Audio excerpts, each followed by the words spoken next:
Christmas from Heaven, The True Story of the Berlin Candy Bomber, as read by Tom Brokaw, illustrated by Robert T. Barrett.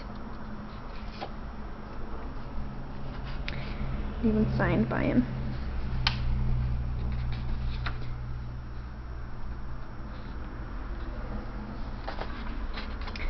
Christmas from Heaven, The True Story of the Berlin Candy Bomber, as read by Tom Brokaw, illustrated by Robert T. Barrett.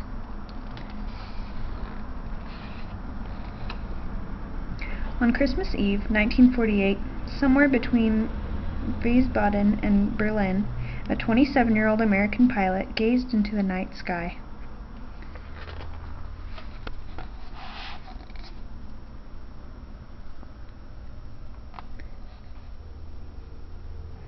The heavens were so full of stars, it seemed they would overflow and tumble to earth in a brilliant display of Christmas generosity and joy. Hal, as he was known to his crew, wrapped his hands around the yoke of his C-54 cargo plane, packed with 20,000 pounds of flour. This is the real spirit of Christmas, he thought to himself as he guided his plane toward Tempelhof Air Base in West Berlin.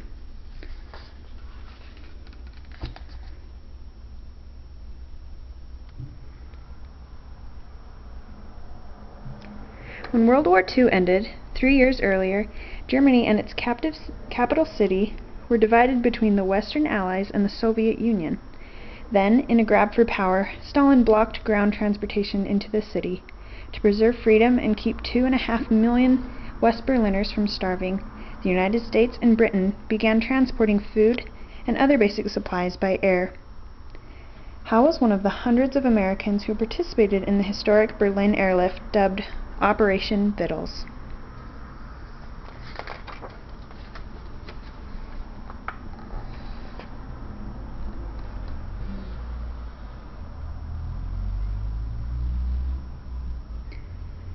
That snowy Christmas Eve, as Hal radioed for clearance to land, his mind wandered back 6 months to the day that changed his life forever.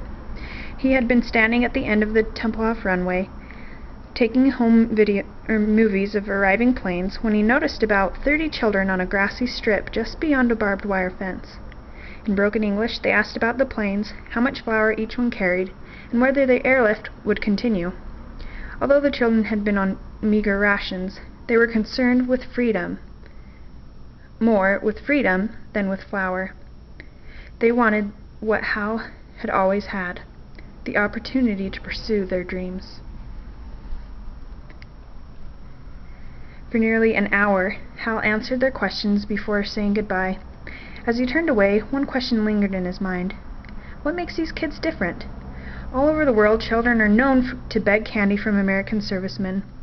These children had little to eat and no candy at all, yet they were grateful for what the airlift had given them and asked for nothing.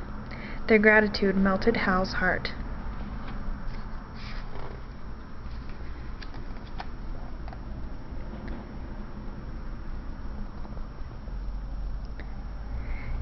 Instinctively, he wanted to give something back. Digging into his pockets, he found only 2 sticks of gum. From little things come big things, his father used to say. A broad smile crossed Hal's boyish face. Giving so little to so many could cause a squabble, he reasoned, but a quiet voice within him urged him on. Hal broke the gum into 4 pieces and passed it through the fence. Without a word, the 4 children tore the gum wrappers into strips and passed them to the others. One by one, each small nose was pressed to the paper, breathing in the minty smell. Never had he seen such expressions of joy and wonder, even at Christmas.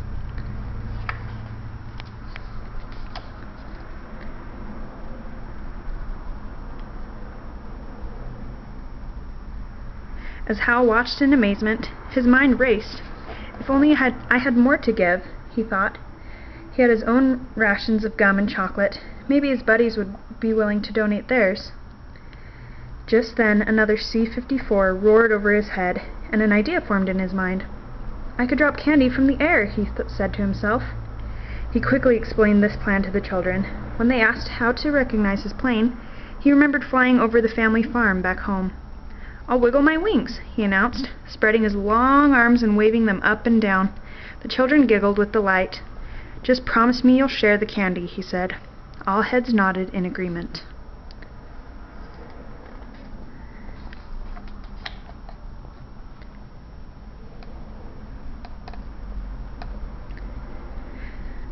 By the next day, Hal had secretly enlisted his crew to donate their rations and make parachutes from handkerchiefs. As Hal's plane approached the runway and the grass came into view, he wiggled his wings, and a knot of waiting children exploded, running and jumping in the air. With the precision of bombarders, the airmen pushed the candy out the flare chute, and white canopies floated to earth. 30 children ran with open arms to catch the treasures.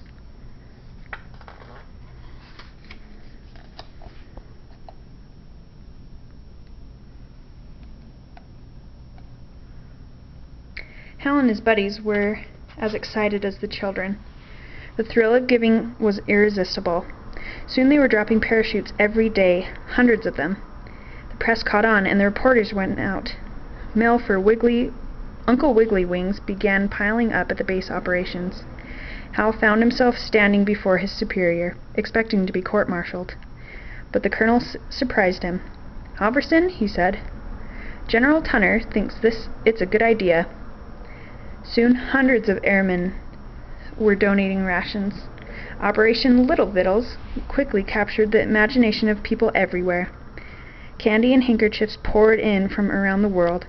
Hal became known as the Candy Bomber, or the Chocolate Bomber.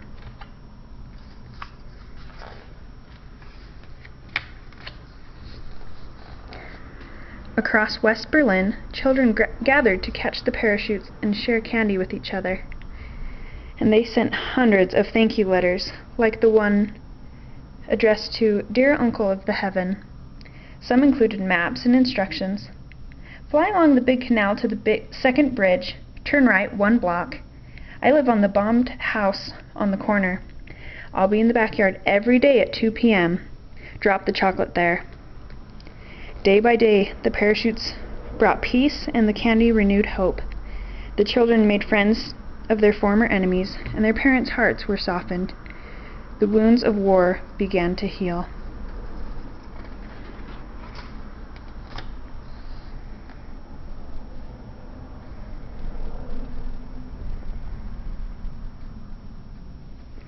By December, the Little Vittles operation had gathered 18 tons of candy from American candy makers, and 3 more tons came from private donors.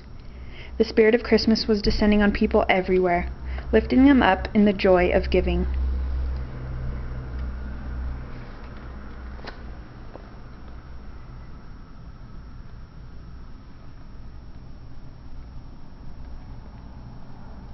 That Christmas Eve, the 27-year-old American pilot blinked back tears. The stars overhead could not be more beautiful than skies overflowing with parachutes tumbling to earth in a brilliant display of Christmas generosity and joy.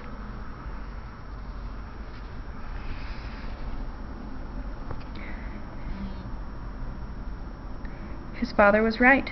From little things come big things. Hal in his cockpit pulled back on the yoke of his wheels, rolled into a familiar runway. This is the real spirit of Christmas, to give whatever we have, no matter how small the gift. In that moment, Hal Halvorsen prayed for courage to never give anything less.